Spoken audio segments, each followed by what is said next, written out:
Բարի երեկո, հանրային ուղիղ եթերում առաջին լրատվականի հիմնական թողարկումն է, տաղավարում աշխատում է Սյուզաննա Սարուխանյանը։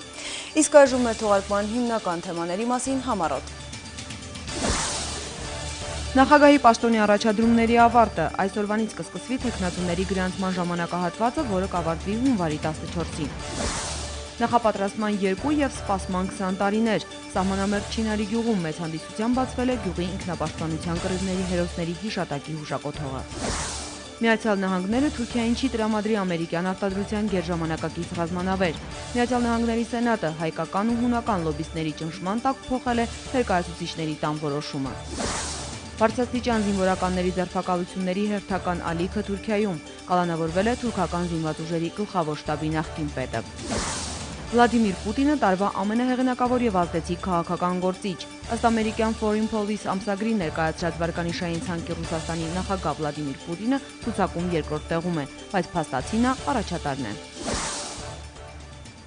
Եվ այսպես, կենտրոնական ընտրական հանձնաժողովն այսօր հայտարարել է նախագահի ընտրություններին մասնակցելու հայտ ներկայացրած թեկնածուների առաջադրման փուլի ավարտը։ 2013 թվականի փետրվարի 18-ին նախագահական ընտրություններին երկրի բարձրագույն պաշտոնի համար պայքարելու հայտ ներկայացրածները 15-ն են։ Տարոն Աբրահամյան, Ռոբերտ Ահարոնյան, Ռուբեն Այվազյան, Հրանտ Բագրատյան, Մհեր Հայրապետյան, Պարուր Հայրիկյան, Արամ Հարությունյան, Ռաֆի Հովհաննիսյան, Անդրեաս Ղուկասյան, Արման Մելիքյան, Նարինե Մկրտչյան, Պավլիկ Սարգսյան, Սերժ Սարգսյան, Վարդան Սեթրակյան և Ռոբերտ Սիմոնյան։ Նրանցից 7-ն արդեն ներկայացրել են նաև 8 միլիոն դրամի գրավի անդորագիրը։ Հունվարի 4-ից 14-ը թեկնածուների գրանցման ժամանակահատվածն է։ Այդ ընթացքում արդեն կենտրոնական ընտրական հանձնաժողովը նիստ կգումարի և կհրապարակի գրանցված թեկնածուների անունները։ Միջազգային լրահոսից։ Առաջինը չէ, բայց երկրորդն էլ չէ։ Ըստ ամերիկյան Foreign Policy ամսագրի ներկայացրած վարկանիշային ցանկի Ռուսաստանի նախագահ Վլադիմիր Պուտինը համարվել է աշխարհի ամենահեղինակավոր և ազդեցիկ քաղաքական գործիչը։ Ցուցակում Պուտինը երկրորդ տեղում է, բայց փաստացի նա առաջատարն է, քանի որ անվանացանկի առաջին տողը մնացել է դատարկ, ոչ միակ այդ տեղի համար հարմար տեղ չի եղել։ Պարբերականի կարծիքով ներկայում աշխարհի առջև ծառացած մարտահրավերներն այնքան վիթխարի են ու մեծածավալ, որ գործիչներից և ոչ մեկը չի կարող միայնակ և մինչև վերջ գլուխ հանել դրանցից։ Իսկ Պուտինը հենց այն առաջնորդն է, որն ըստ Foreign Policy-ի ամենից շատն ունի այդ հնարավորությունն ու կարողությունները։ Պուտինին վարկանիշային ցուցակում հետևում են Միացյալ Նահանգների ֆինանսների նախարար Բեն Բեռնանկեն, Գերմանիայի կանցլեր Անգելա Մերկելը և Միացյալ Նահանգների նախագահ Բարաք Օբաման։ Վենեսուելայի նախագահ Ուգո Չավեսի առողջական վիճակը վատթարացել է։ Կուբայում հերթական վիրահատությունից հետո բարդություններ են առաջացել նրա շնչառական համակարգում։ Սակայն դեռ հայտնի չէ, նրան միացրել են արհեստական շնչառության սարքին, թե ոչ։ Վենեսուելայի իշխանությունը կոչ է արել չհավատալ պետության ղեկավարի թշնամիների տարածած լուրերին, իբր նա կոմայի մեջ է։ Չավեսն արդեն 3 շաբաթ հանրության առաջ չի երևում։ Բացի այդ հիվանդանոցից նա ոչ մի անգամ ուղիղ եթերի ժամանակ չի զանգահարել տեղական որևէ հեռուստաընկերություն, ինչպես անում էր նախկինում։ 58-ամյա Չավեսը Կուբայում քաղցկեղի դեմ վիրահատվել է արդեն 4-րդ անգամ։ Անցած տարի նախագահական ընտրություններում նա կրկին հաղթեց և հունվարի 10-ին պետք է տեղի ունենա նրա երդման արարողությունը։ Կարակասայում ենթադրություններ են անում, թե ամենայն հավանականությամբ արարողությունը տեղի կունենա Վենեսուելայի դեսպանատանը Կուբայում։ Աշխարհը նշում է ամանորյա տոները, մինչդեռ Սիրիայում արյունահեղությունները չեն դադարում նույնիսկ այս օրերին։ Նոր տարվա առաջին օրն այնտեղ զոհվել է առնվազն 35 խաղաղ բնակիչ, 38 գրոհային և կանոնավոր բանակի 31 զինվոր։ Դամասկոսում պայթյուններ են որոտացել նաև այսօր։ Վերջին օրերին զինված ապստամբները հարձակումների համար թիրախ են դարձնում հենց բենզալցակայանները։ Վառելիքի պակասի պատճառով այնտեղ մեծ հերթեր են առաջանում, զոհերի թիվն էլ բնականաբար ավելի մեծ է լինում։ Այս անգամ պայթյունը որոտացել է Դամասկոսի Բարզի ալ-Բալիաթ շրջանում։ Ականապատ ավտոմեքենան մխրճվել է լցակայանում կանգնած մյուս մեքենաների և մարդկանց բազմության մեջ։ Առնվազն 11 մարդ զոհվել է, 40-ը վիրավորվել։ Ենթադրվում է, որ զոհերի թիվը կավելանա, քանի որ տուժածներից շատերի վիճակը չափազանց ծանր է։ Պետական հեռուստատեսությունը ցուցադրել է կադրեր ահաբեկչության վայրից։ Հարձակման պատասխանատվությունն առայժմ ոչ մի կազմակերպություն չի ստանձնել։ Իսկ Դամասկոսի հարավ-արևմուտքում կառավարական ուժերին վերջապես հաջողվել է խռովարարներին դուրս մղել և հսկողությունն իրենց ձեռքը վերցնել։ Սակայն փողոցային կռիվների ժամանակ կրակոցների նշանակետում են հայտնվել նաև լրագրողներ։ Ռուսաստանյան Russia Today հեռուստաալիքի թղթակիցն ու նրա սիրիացի օպերատորը։ Բարեբախտաբար վերքերը ծանր չեն և նրանց կյանքին վտանգ չի սպառնում։ ՄԱԿ-ի տվյալով Սիրիայում 1 տարուց ավելի շարունակվող հակամարտության ընթացքում արդեն 60,000-ից ավելի մարդ է զոհվել։ Այս տվյալների համար միջազգային կազմակերպությունը հենվում է 7 աղբյուրներից ստացված տեղեկությունների վրա, այդ թվում Սիրիայի կառավարության եւ ընդդիմության տրամադրած թվերի։ Կես միլիոնից ավելի սիրիացիներ դարձել են փախստական եւ ապաստան գտել հարևան երկրներում։ 5 միլիոն մարդ մարդասիրական շտապ օգնության կարիք ունի։ Լուսինե Կոշեցյան, Առաջին լրատվական։ Միացյալ Նահանգները Թուրքիային չի փոխանցի ամերիկյան արդարադատության գերժամանակակից ռազմանավեր։ Նման որոշում է ընդունել ամերիկյան սենատը, թեև ներկայացուցիչների պալատը համաձայնել էր այդ գործարքին։ Ամերիկյան ռազմանավերը խիստ մատչելի պայմաններով Թուրքիային վաճառելու գործարքը խափանելու ուղղությամբ ջանացել են հայկական եւ հունական լոբիստական կառույցները։ Ամերիկյան սենատն իր աշխատանքային վերջին ժամերին դեմ է քվեարկել Թուրքիային ամերիկյան արտադրության գերժամանակակից ռազմանավեր վաճառելու գործարքին, փոխանցում են Միացյալ Նահանգների հայկական ու հունական լոբիստական գրասենյակները։ Երկու էթնիկ լոբիստական խմբերը համատեղ էին աշխատել այս գործարքն արգելափակելու ուղղությամբ։ Ավելի վաղ ամերիկյան կոնգրեսի ստորին պալատում փաստաթուղթ ընդունվել էր ուղղվելով սենատի հաստատմանը։ Այս առիթով լուրջ մտահոգություն էր հայտնել Հայդատի գրասենյակը, հայտարարելով, որ ամերիկացի հարկատուների փողերը չեն կարող ծախսվել թուրքական պետության անվճար զինելու համար։ Միանում ենք մեր հույն բարեկամներին, երախտագիտություն հայտնելու կոնգրեսականներ Էնգելին, Շերմանին, Բիլիրակիսին եւ Սարբանեսին, որոնք դեմ կանգնեցին այս վիճահարույց երկու կառավարվող ռազմանավեր փոխանցելու Թուրքիային։ Ողջունում ենք սենատի որոշումը փաստաթղթի կենսագործումը վերջնականապես կասեցնելու վերաբերյալ, հայտարարել է Հայդատի գրասենյակի գործադիր տնօրեն Արամ Համբարյանը։ Հայկական կառույցն ամերիկյան կոնգրեսում շրջանառության մեջ էր դրել փաստաթուղթ, որում մասնավորապես շեշտվում էր, որ Թուրքիայի զինումը ռազմանավերով տեղի կունենա մի ժամանակահատվածում, երբ Անկարան իր ծովային ուժերն օգտագործում է խոչընդոտելով իր առափնյա հանածոները հետազոտելու Կիպրոսի իրավունքը։ Օրենսդիր Էլիոտ Էնգելը հայտարարել է, որոշ մարդիկ սպասում են, թե գործարքը պետք է կայանար, քանի որ Թուրքիան մեր դաշնակիցն է։ Ես այսպես կձևակերպեմ. այո, Թուրքիան ՆԱՏՕ-ի անդամ է, ուրեմն եւ պետք է գործի պատասխանատու կերպով։ Մինչդեռ նրանք վարվում են ամեն կերպ բացի պատասխանատու պահվածքից։ Ծագումով հույն կոնգրեսական Գուս Բիլիրակիսը հիշեցրել է, որ Թուրքիան իր ծովային ուժերն օգտագործում է սադրիչ բնույթի ռազմական զորավարժություններ անցկացնելու նպատակով։ Իսկ Հայդատի կենտրոնակայանն ընդգծել է, որ այս գործարքով Վաշինգտոնը սխալ ազդանշան կուղարկեր Թուրքիային։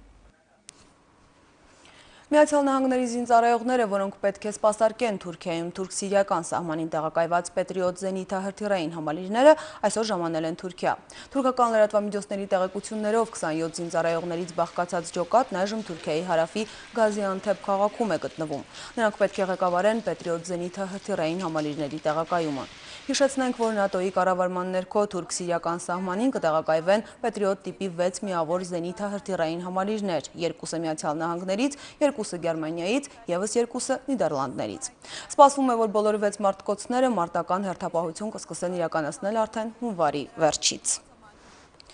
Բարձրաստիճան զինվորականների ձերբակալությունների հերթական ալիքը Թուրքիայում Ստամբուլում ձերբակալվել է 1997 թվականին երկրի զինված ուժերի գլխավոր շտաբի պետ Իսմայիլ Հաքխ Քարադայան։ Ավելի վաղ նա հարձակնվել էր փետրվարի 28-ի գործի շրջանակում, որով մի շարք զինվորականներ մեղադրվում են 1997 թվականին պետական հեղաշրջման փորձ իրականացնելու համար։ Նախատեսվում է, որ Քարադային այսօր կտեղափոխվի Անկարա։ Այս գործով արդեն ձերբակալվել են մի շարք բարձրաստիճան զինվորականներ, որոնց թիվը չի հաղորդվում։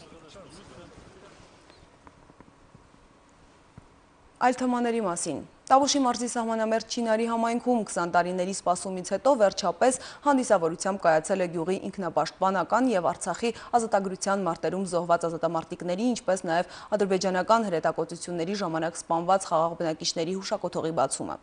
20 տարի առաջ ադրբեջանական կողմից հարձակումների էր ենթարկվում Տավուշի մարզի ամբողջ սահմանագիծը, որի ժամանակ Չինարի եւ հարևան սահմանամերձ համայնքները բազմաթիվ զոհեր են տվել, պաշտպանելով հայրենիքի սահմանները։ Թվում էր Չինարիում եւ հարևան գյուղերում ոչ մի ահել ու ջահել տանը չէր մնացել, նրանց հետ բազմաթիվ հյուրեր։ Չինարին վաղուց այսքան բազմամարդ չէր եղել։ Մարդկային հոսքը լուռ ալիքվում էր գյուղի նոր ասֆալտապատ ճանապարհով, որը այսուհետ կտանի սրբավայր։ Հանդիսությամբ բացվեց գյուղի ինքնապաշտպանության կռիվների նահատակների հիշատակի հուշակոթողը։ Անցյալը նախ եւ առաջ մեր նահատակ մարտիկների թողած հաղթական ժառանգությունն է, որի պահպանումն ու հարստացումը յուրաքանչյուրիս խղճի գործն է։ Փոխվարչապետ Արմեն Գևորգյանը նախ տեղի բնակիչներին փոխանցեց հանրապետության նախագահի ջերմ ողջույնները եւ հավաստիացրեց, որ սահմանամերձ գյուղերը իրենց հոգսերի հետ մենակ չեն մնա։ Հայաստանի իշխանությունները ամենօրյա ուշադրության կենտրոնում են պահում այս տարածաշրջանի առօրյա եւ խնդիրները։ Համոզված եմ, որ այսօրվա այս գեղեցիկ հուշակոթողը միշտ ուղեկցելու է մեզ եւ օգնելու է, որպեսզի մեր հիշողությամբ մենք կարողանանք ապագայում միշտ ճիշտ գործեր իրականացնենք։ Տարածքային կառավարման նախարարը դատարկած ձեռն չէր եկել։ Այսօր դրամական միջոցներ են հատկացվել գյուղին այս միջոցառման կապակցությամբ ուզում եմ որպեսզի դուք դա իմանաք եւ նաեւ մարզպետարանի կողմից է համապատասխան միջոցներ հատկացվել մենք ուզում ենք որ այդ միջոցները տրամադրվեն բոլոր ընտանիքներին, զոհվածների ընտանիքներին եւ գյուղի կարիքներին ծառայեն։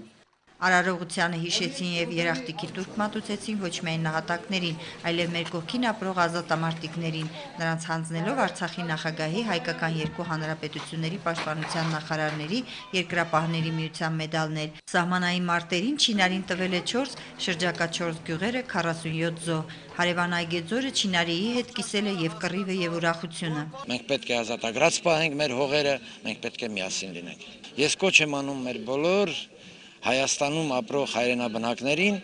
որ գնահատեն հայրենի հողի քաղցրությունը։ Հուշակոթողը մտահղացել է Մոսկվա բնակ չինարեցիները եւ այգեձորցիները։ Նախաձեռնության արձագանքը հատել է հազարավոր կիլոմետրեր։ Մոսկվայից մինչև Եկատերինբուրգ, Կրասնոդարից մինչև Սանկտ Պետերբուրգ մենք կարողացանք համատեղ ուժերով, ոնց որ ասած, մեր ուժերը ներդնել այսօրվա այս հուշակոթողի կառուցման գործում։ Այսօրվան նախապատրաստվել են 2, իսկ սպասել 20 տարի, օրն էլ պատահական չէր ընտրված։ 20 տարի առաջ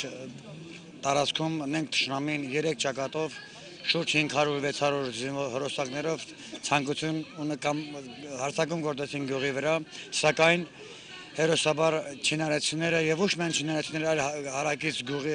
այգեձորցիները, Չորաթանի, Արտավաբերդի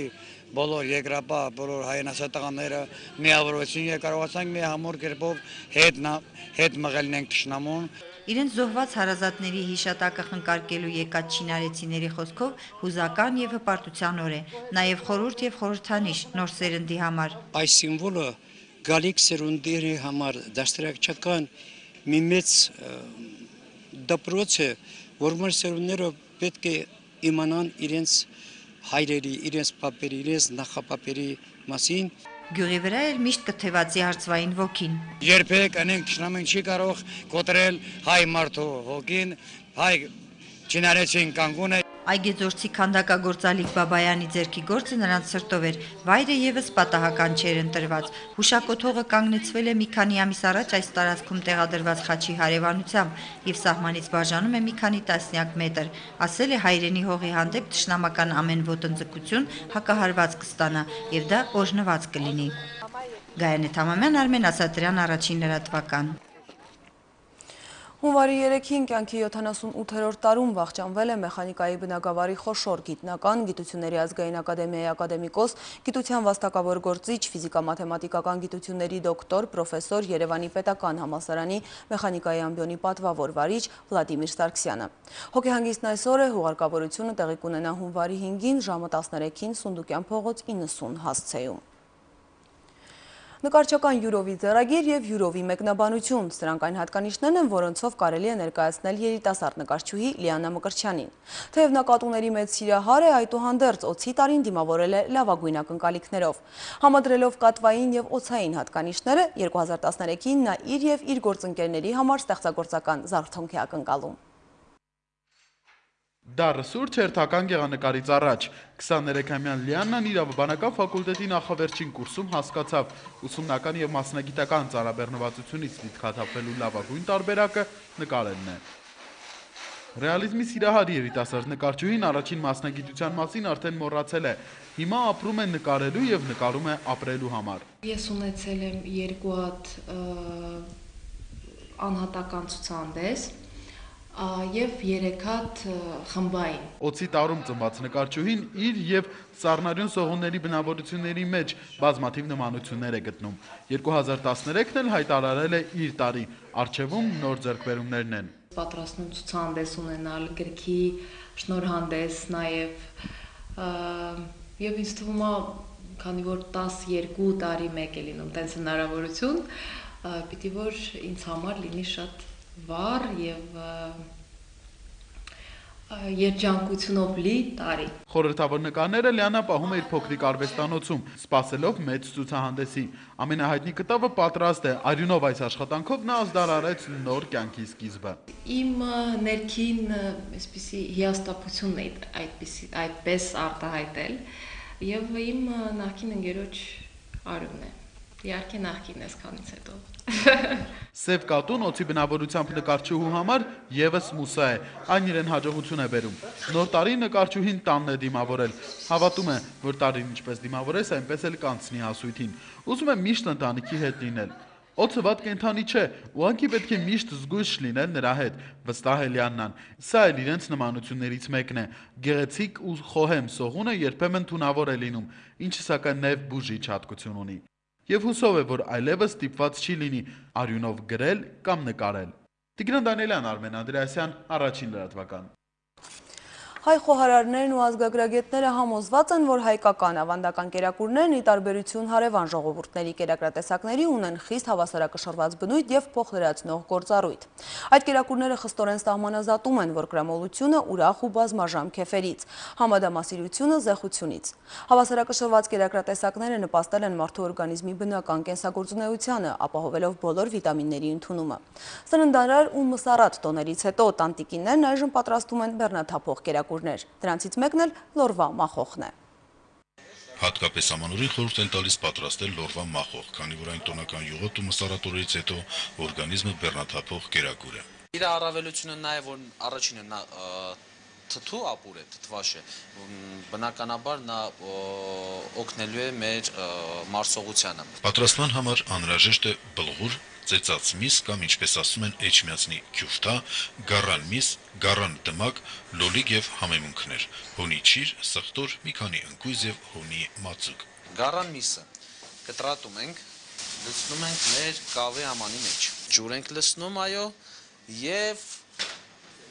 դնում ենք վառարան կամ թորնիկը։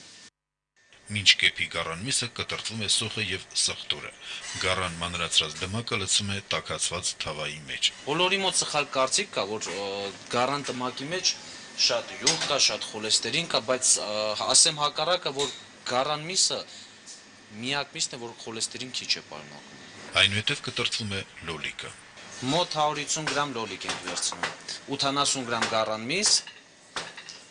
մոտ 80 գրամ ծեծած հորթի միս, 50 գրամ բլղուր, 20 գրամ սոխ եւ 10 գրամ սխտոր։ Տապակվող դմակը ոսկեգույն դառնալուց հետո ավելացում է սոխը։ Դմակին ավելացնենք մի փոքր սխտոր, այդ հոտը մի անգամից կորում է եւ մի հիասքանչ բուրմունք է իմանջանը։ Հիմա դուք ինքներդ դա կտեսնեք։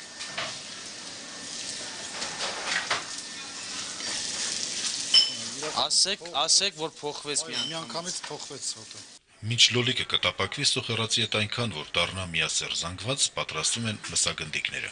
Մսագնդիկները պատրաստում են այսպես. ծեծած միսը խառնվում է բլղուրին, ծեծած ընկույզին, ավելացում է մանրացրած սխտոր, աղ եւ խառը կանաչի, աղացած կարմիր պղպեղ։ Այս ամենն այն քանակով, որ հնարավոր լինի գնդիկներ պատրաստել։ Պատրաստում է շուրջ 10-ից 15 գնդիկ։ Մսագնդիկները պատրաստ են։ Սոխերացին ավելացում են հոնի պաստեղ մածուկը, որը ծեծած հոնի ջրի փափուկ մասն է։ Սոխերացը պատրաստ է։ Վառարանից դուրս է բերվում կավի ամանը, որտեղ եփվում է գառան միսը։ Ավելացում է մսագնդիկները եւ սոխերացը եւ կրկին դրվում է ջեռոցի մեջ, որտեղ մնում է կես ժամ։ Մենք այդ սովորությունը ունենք գիշերը ժամը 12-ին կնստենք, լավ կշնորհավորենք ամանորը, եւ հետո ամսի 1-ին մենք մեզ այդքան էլ լավ չենք զգա։ Դրա համար պարտադիր պետք է ճաշակել այս ապուրը, որպեսզի հետագայում եւ այդ ամբողջ օրը եւ մնացած օրերը լինենք ավելի հանգիստ։ Ամենավերջում ավելացնում ենք կտրտած կանաչի, հոտավետ պղպեղ եւ մի քանի խորի կորիզազեր ջիր։ Արտավազ Ծառուխանյանն ասում է, որ մեր պապերն այս կերակրատեսակով են հաղթահարել տոնական մսառած ծավալների հետ տոնական մարսողական բարդույթները։ Ռաչապապինյան, Սամվել Գալստյան, Առաջին լրատվական։ Եվ վերջում արտակարգ իրավիճակների նախարարությունը տեղեկացնում է, որ հունվարի 4-ի ժամը 19-ի դրությամբ բոլոր ավտոճանապարհները հիմնականում անցանելի են։ Որոշ ճանապարհահատվածներում Սելիմի լեռնանցքում տեղ-տեղ առկա է մերկասառույց։ Կատարվում են ճանապարհների մաքրման եւ մշակման աշխատանքներ։ Տեղական եւ միջազգային լրահոսից առանձնացված նորություններն այսքանն էին։ Ես ձեզ հրաժեշտ եմ տալիս մաղթելով բարձր տրամադրություն եւ հաճելի երեկո։ Հաջողություն։